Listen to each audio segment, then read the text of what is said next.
जन्म कुंडली में शुभ चंद्रमा के बाद अगर सबसे शुभ ग्रहों की बात की जाए तो देवगुरु बृहस्पति और शुक्र दोनों ग्रहों को शुभ माना जाता है। लेकिन अगर जन्म कुंडली में यही दोनों ग्रह शुभता के साथ नहीं बैठे हुए हैं तो यह अशुभ कारक भी हो जाता है। क्या इनका परिणाम रहता है? क्या इनके शुभत्व का परिणाम रहता है? क्या इनकी अशुभत्व का परिणाम रहता है? और किन भावों के अंदर ये कारक होते हैं, किन भावों के अंदर शुभ फल देते हैं और कब इनका परिणाम जीवन काल में देखने को मिलता है, किस उम्र में, कितने सालों की दशा होती है, इन सब बिंदुओं पर आज हम लगातार चर्चा करे रहेंगे। बस आप बने रहें और लगातार पूरी वीडियो को देखने की कोशिश करें। नए दर्शक हैं तो चैनल को अभी तक सब्सक्राइब नहीं किया तो आप चैनल को सब्सक्राइब भी कर सकते हैं ताकि आने वाले समय के अंदर भी आप अध्यात्म, ज्योतिष, वास्तु, रत्न, रुद्राक्ष आदि संबंधित जो जानकारियां हैं वो आपको समय समय पर मिलती रहे। तो आइए शुरू कर लेते हैं। देवगुरु बृहस्पति अगर आपकी जन्म कुंडली के अंदर शुभ भाव के अंदर बैठा है, मैं चर्चा करूंगा लगातार किन भावों के अंदर बृहस्पति और शुक्र शुभ भी होते हैं, किस स्थिति के अंदर शुभ होते हैं। जब भी हम जन्म कुंडली का आकलन कर रहे होते हैं, जब भी हम जन्म कुंडली को देख रहे हैं, उनका अध्ययन कर रहे हैं, हमें सबसे पहले आप अपनी जन्म कुंडली खोलकर देख सकते हैं और उसको समझने का प्रयास कर सकते हैं। देवानां च ऋषीणां च गुरु कांचन सन्निभम बुद्धिभूतम त्रिलोकेशम तम नमामि बृहस्पतिम। देवगुरु बृहस्पति को हम प्रणाम करते हैं क्योंकि वो देवताओं और ऋषियों दोनों के गुरु हैं। देवानां ऋषीणां च, दोनों के गुरु कौन? देवगुरु बृहस्पति। धन के कारक माने जाते हैं जन्म कुंडली के अंदर, ज्ञान के कारक माने जाते हैं, उच्च पद जहां सूर्य भी माने जाते हैं वहां देवगुरु बृहस्पति को भी उच्च पद का कारक माना जाता है। अखंड साम्राज्य, ज्ञान और अखंड साम्राज्य देने वाला अगर कोई ग्रह है तो वो देवगुरु बृहस्पति है। क्यों? क्योंकि विद्या कारक है और जिसके पास विद्या होती है, जिसके पास ज्ञान होता है, जिसके पास ये सब चीजें हैं, उसका वर्चस्व बनता है और दीर्घकालिक तक सत्ता उसके हाथ में रहती है। अगर हम देवगुरु बृहस्पति की बात करें तो देवगुरु बृहस्पति धनु और मीन दो राशियां इनकी अपनी राशियां कहलाई जाती है। कर्क के अंदर यह उच्च की तथा मकर के अंदर यह नीच की हो जाते हैं। दोनों ही ग्रह जहां ब्राह्मण है वहां देवगुरु सत्व प्रधान भी है। ईशान के अंदर बलि है, इसीलिए जिन लोगों के घर में ईशान जो है वो अगर दूषित है, ईशान दिशा अगर उनके यहां भारी है, यानी नॉर्थ और ईस्ट का जो कॉर्नर है, अगर आपके घर में यह शुभ नहीं है, आपने इसको स्वच्छ नहीं रखा है, आपने इसका प्रयोग किसी गलत कार्य के लिए आप इस दिशा का प्रयोग कर रहे हैं, तो निश्चित रूप से आप मान के चले देवगुरु आपकी जन्म कुंडली में कमजोर अवस्था में होंगे और गुरु का अपमान करने का दोष आपको प्राप्त होगा। ऐसे लोग अपने जीवन काल में इनसे संबंधित जो चीजें हैं उनके अभाव में जीवन यापन करने पर मजबूर हो जाते हैं। इसलिए ध्यान रखें, जब मैं वास्तु की बात करता हूं, जितने भी एपिसोड पिछले आप प्लेलिस्ट में चेक कर सकते हैं, वास्तु संबंधित जो मैंने चर्चाएं की है उसमें प्रत्येक दिशा की मैंने बात की है। कैसे उन दिशाओं को हम शुभ बना सकते हैं, कैसे उन दिशाओं को हम वहां पर क्या उपाय हम करें कि जो हम उसका लाभ ले सकते हैं। देवगुरु बृहस्पति उच्च मान, सम्मान, यश, वृद्धि इन सबके भी कारक होते हैं। इसलिए 16 वर्ष के अंदर इनकी भाग्योदय का समय होता है। बहुत अच्छी बात यह कि 16 वर्ष की ही इनकी दशा भी होती है। स्वर्ण के अंदर इनका वास होता है, लग्न भाव के अंदर, पंचम भाव के अंदर, दसम भाव के अंदर इनको बलि भी माना जाता है, नवम भाव के अंदर। वहीं शुक्र को सप्तम भाव के अंदर बलि माना जाता है, कारक माना जाता है, सॉरी। और आग्नेय कोण के अंदर दिग्बली माना जाता है शुक्र, यानी आग्नेय के में जो दिग्बली है वो कौन है? शुक्र है। और ईशान में देवगुरु बृहस्पति। खास बात ये भी दोनों ब्राह्मण ग्रह हैं, लेकिन देवगुरु जहां सतोगुण प्रधान है वहीं शुक्र ग्रह रजोगुण प्रधान है। ये भौतिकवाद की इनके अंदर जो है आभा छलकती है। इसीलिए भोग, ऐश्वर्य, इनके कारक भी जो है शुक्र को माना जाता है। इसलिए दोनों ग्रहों का सामंजस्य कुंडली के अंदर बहुत बेहतर है। मैं देवगुरु बृहस्पति और शुक्र ग्रह इनकी युति पर पूर्व में चर्चा कर चुका हूं। अगर आपने वो कार्यक्रम नहीं देखा है तो आप प्लेलिस्ट में जाकर जो युतियों के कार्यक्रम है, युतियों का प्लेलिस्ट है, आप उस लेसन को खोल के देख सकते हैं। वहां पर सविस्तार मैंने इनके अलग अलग भाव पर युति का फल बताया। अगर आपकी कुंडली के अंदर भी देवगुरु युति के अंदर बैठे, किस भाव के अंदर बैठे, उसका प्रेडिक्शन जो है आप उस वाली वीडियोस में देख सकते हैं। लेकिन फिर भी मैं आपको सामान्यतः बता दूं, देवगुरु शुक्र और बृहस्पति की यदि शुभ युति है, क्योंकि युति में ये देखना भी आवश्यक हो जाता है, और खासकर मीन राशि के अंदर, मीन लग्न में या केंद्र में या त्रिकोण के अंदर अगर ये युति बनी है तो अत्यंत शुभ कारक होता है। बड़े बड़े कथाकार, बड़े ज्योतिषी, बड़े धनाढ़, बड़े इंडस्ट्री के मालिक, बड़े नेता, बड़े अभिनेता, अदम्य साहस, अदम्य कला क्षमताओं के, जितने भी रहस्यात्मक विद्याओं के जो जानकार हैं, उनकी कुंडली में इस प्रकार के योग पाए जाते हैं। खासकर केंद्र के अंदर यह युति राजयोग का भी निर्माण करती है। जब मीन राशि के अंदर हो, जब वृषभ राशि के अंदर हो, जब धनु राशि के अंदर हो, जब तुला राशि के अंदर हो, आय भाव के अंदर अपना स्थान इनकी स्थिति हो, लग्न में हो, चौथे भाव के अंदर हो, सप्तम भाव के अंदर, दसम भाव के अंदर, नवम भाव के अंदर हो, तो ये बहुत प्रभावशाली योग बनाते हैं। ऐसे लोग अपने जीवन काल के अंदर अनेक सुखों का उपभोग करते हैं, बड़े उच्च पदों पर, उच्च शिखरस्थ पदों पर पहुंचते हैं। लीडिंग क्षमता ऐसे लोगों की अच्छी होती है। अपने ज्ञान, अपने सम्मान, अपने पूर्वजों का सम्मान, उसको बरकरार रखते हैं, यथावत उसकी वृद्धि हमेशा करते हैं। तो कुल मिलाकर के इस युति के प्रभाव में भी यह ग्रह बहुत अच्छा फल देता है। इसके साथ ही इसकी शुभता की हम बात करें और अशुभताओं की हम अगर बात करें,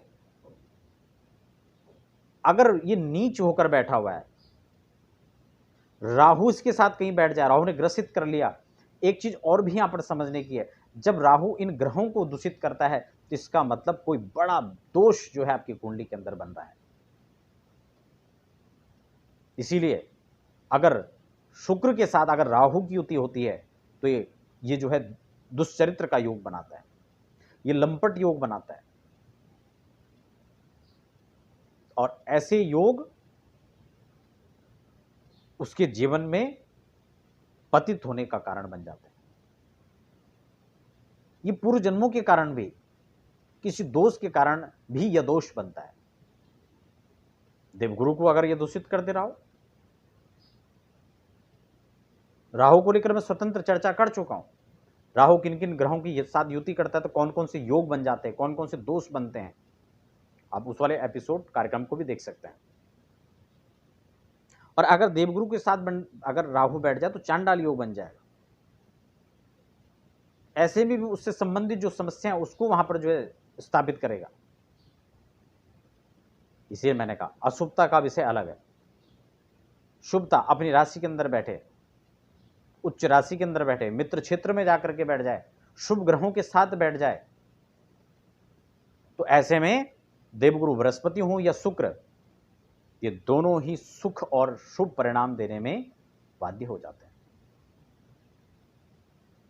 इसीलिए जब उन ग्रहों की दशा चलकर आती है, अंतरदशा के अंदर वह दशाएं आती हैं, प्रत्यंतर दशा में आती हैं, सूक्ष्म दशाओं में चलकर आती हैं, वह पीरियड आपको बहुत कुछ देकर जाता है, चाहे वो कम अवधि के लिए है। इसी और जब अशुभ होते हैं दोनों ग्रह, चाहे वो बृहस्पति की बात हो चाहे शुक्र की बात हो, तब यह अशुभ में इतनी वृद्धि करते हैं कि व्यक्ति सोच भी नहीं सकता। जितना शुभ परिणाम ये ग्रह देते हैं इतना ही अशुभ परिणाम भी देते हैं। भयंकर बीमारी से ग्रसित कर देते हैं, किडनी का फेल हो जाना, हृदय रोग, हार्ट फेल हो जाना, और सीजर, बड़ा सीजर भी जो है शुक्र भी करा देता है और वहीं बृहस्पति भी। पीलिया जैसे गंभीर रोग को दे देता है, पकड़ में नहीं आता है, बाद में देखा कि सब खून का पानी बन गया। तो गंभीर बीमारियों को भी जन्म देने का काम कर सकता है। अष्टम बृहस्पति, अष्टम शुक्र, इसीलिए इन सब चीज को बारीकी से अध्ययन का विषय हो सकता है। लेकिन अशुभ परिणाम, कई बार आपने देखा होगा, राहु जैसे पाप ग्रह है, लोग कहते हैं हमारी राहु की दशा तो बहुत अच्छी गई,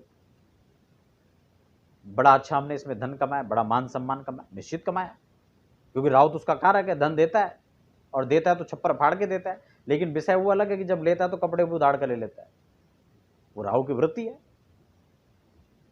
कम्युनिकेशन के फील्ड में, इंटरनेट की दुनिया में, छल छद्म माया की दुनिया में, फिल्म की दुनिया में, इसमें राहु का होल्ड है, पूरा व्यापार के अंदर होल्ड है।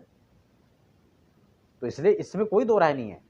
लेकिन बृहस्पति अगर अशुभ हो जाए, शुक्र यदि अशुभ का फल देने लगे, तो निश्चित रूप से व्यक्ति का पतन कर देते हैं। कितना कर देंगे, क्या कर देंगे, वो विषय तो अलग है।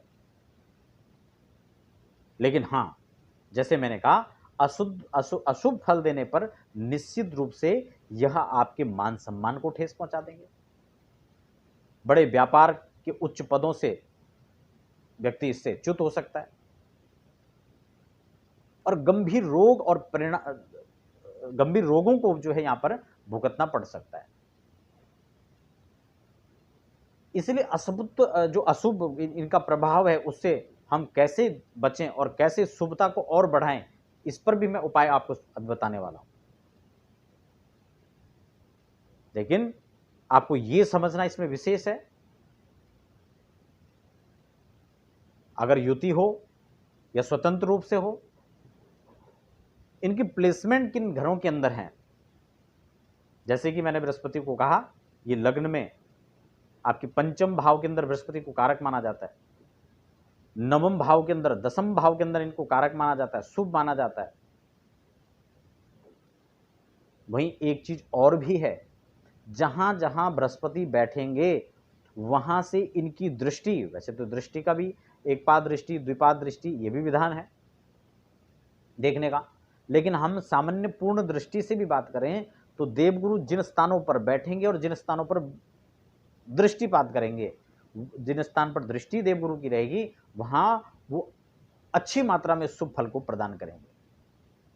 और अगर वहां उनकी राशि हो, उनकी मित्र की राशि हो, तो फिर तो और अच्छा है।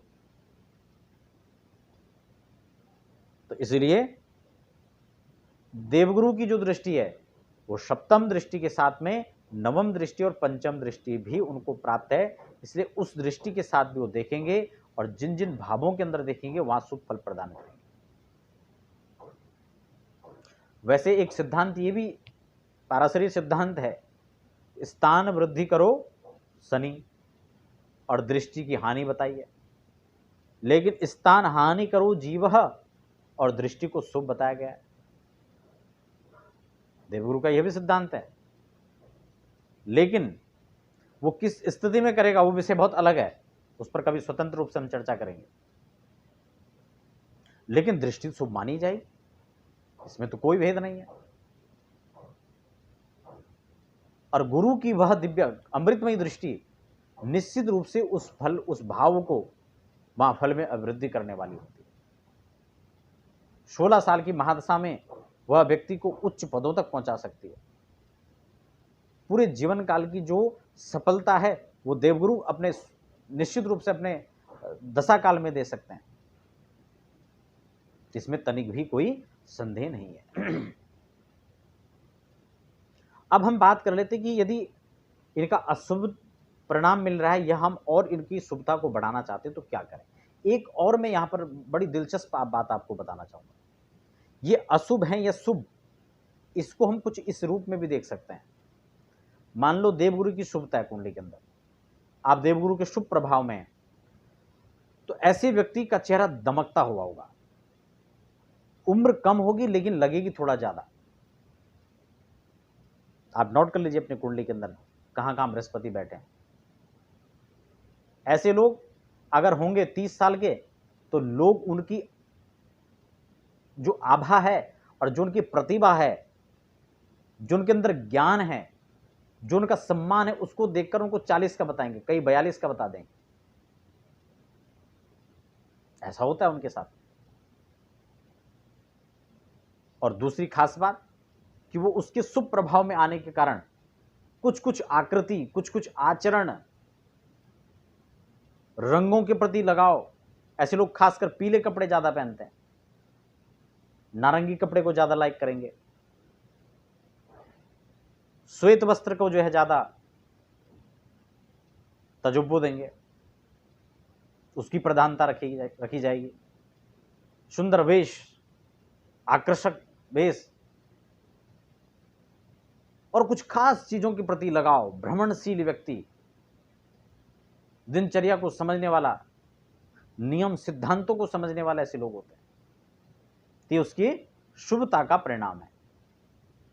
और अगर उसकी अशुभता का फल मिल रहा है, अगर जन्म कुंडली में देवगुरु की बृहस्पति की स्थिति अच्छी नहीं है, प्रतिकूल परिणाम वो दे रहे हैं, प्रतिकूलता में चल रहे हैं, तो ऐसे लोग देवगुरु, ब्राह्मण, संत, समाज, इनमें निंदा का कार्य करते हैं, विष घोलने का कार्य करते हैं। अस्त व्यस्त इनका जीवन होता है। वेशभूषा में भी जो है कभी तो देखा जाएगा कि हाँ ये लोग बड़े सुसज्जित होकर के, बड़े व्यवस्थित होकर चल रहे हैं, लेकिन आंतरिक जीवन के अंदर देखा जाए तो बड़ा कलह है, बड़ी हलचल है, बड़ी अस्त व्यस्तता है, कुछ भी निश्चित नहीं है, मन से भ्रमित हैं, दिग्भ्रांत हैं, सही संग उनको नहीं मिल पा रहा है, कुसंग का असर ज्यादा है। तो ऐसे लोग जो हैं भ्रमित रहते हैं और निश्चित कार्य को करने के लिए निश्चित समय, निश्चित अवधि, निश्चितता, ये उन लोगों के अंदर नहीं होता है। अब अस्तव्यस्तता, अनिश्चितता, ये उन लोगों के अंदर उसका प्रभाव देखा जाता है। इसलिए बृहस्पति के शुभ होने पर, अशुभ होने पर, शुक्र के शुभ होने पर, अशुभ होने पर क्या क्या परिणाम हो सकते हैं, यह हमने आज के एपिसोड में समझने का प्रयास किया। इसलिए शुक्र और बृहस्पति दोनों ही जहां शुभ ग्रह हैं, शुभ परिणाम देते हैं, वहीं अशुभ परिणाम भी इस रूप में देखते हैं। जैसे कि शुक्र को लेकर हमने बताया कि सप्तम भाव में जो है कारक होते हैं, ईशान के अंदर देवगुरु और आग्नेय के अंदर शुक्रदेव बलि हो जाते हैं। इसलिए आग्नेय कोण को हो या ईशान कोण को, दोनों ही कोने घर के जो हैं बहुत ही सेंसिटिव माने जाते हैं, संवेदनशील ये होते हैं, और इनको विशेष रूप से स्वच्छ बनाकर रखना, विशेष रूप से सुसज्जित बना करके रखना, व्यवस्थित रखना, यह हमारा एक प्रमुख काम हो जाता है। जिन लोगों के घर में ये दोनों दिशाएं अनुकूल नहीं होते हैं, प्रतिकूल होते हैं, उनको जीवन काल में बहुत भयानक प्रतिकूल जो है परिणाम भुगतने पड़ते हैं। ये बहुत बार देखा गया है। इसलिए अध्ययन का कक्ष हो, मंदिर हो, आपको ध्यान करना है, आपको कोई अनुसंधान करना है, आप इस दिशा में कीजिए। पूजा पाठ करना है, अनुष्ठान करना है, कर्मकांड करना है, तो आप ईशान में कीजिए। ईस्ट से भी बेहतर जो है नॉर्थ और ईस्ट की दिशा होती है। तो इसलिए इन सब का शुभत्व परिणाम आपको देखना चाहिए। उपाय की हम लोग बात करें तो अगर देवगुरु का शुभ परिणाम आप लेना चाह रहे हैं, आप नेता अभिनेता हैं, आप इंजीनियर हैं, आप बड़े कारोबारी हैं, आप किस चीज पर रिसर्च कर रहे हैं, आप सामाजिक कार्यकर्ता हैं, आपने देखा होगा उन लोगों को अक्सर वो लोग पुखराज धारण करते हैं। बड़े फिल्म कलाकार हों, बड़े उद्योगपति हों, नेता अभिनेता, बड़े कथाकार, एस्ट्रोलॉजर, सब लोगों के हाथ में पुखराज की अंगूठी होती है, सोने में पहनते हैं उसको। क्यों? क्योंकि देवगुरु बृहस्पति की शुभता को बढ़ाता है, उसके शुभ परिणामों में वृद्धि करता है। तो पुखराज पहन सकते हैं और नौमुखी रुद्राक्ष भी धारण कर सकते हैं। ऐसे लोगों को भागवत का पारायण करना चाहिए, खुद न कर सके तो किसी ब्राह्मण से कराना चाहिए। उतना समर्थ नहीं है, पहले तो व्यक्ति समर्थ न होने का मतलब ही नहीं बनता है जिन लोगों के ऐसे योग होते हैं। वो सर्वसंपन्न होते हैं। बस मन से संपन्न होने की आवश्यकता है। और अगर लगता है कि नहीं इतना खर्चा नहीं करना चाहिए, बड़ी कथाएं नहीं करा सकते, तो मूल पारायण करा सकते हैं। उसमें भी समर्थ नहीं है तो आप खुद सहस्त्र नाम का पाठ कर सकते हैं। बहुत ज्यादा तो नहीं, कम से कम एक सहस्त्र नाम का भी पाठ कर ले तो भी बहुत है। विष्णु सहस्त्र नाम का पाठ करें, ओम नमो भगवते वासुदेवाय, इस मंत्र का जप करें।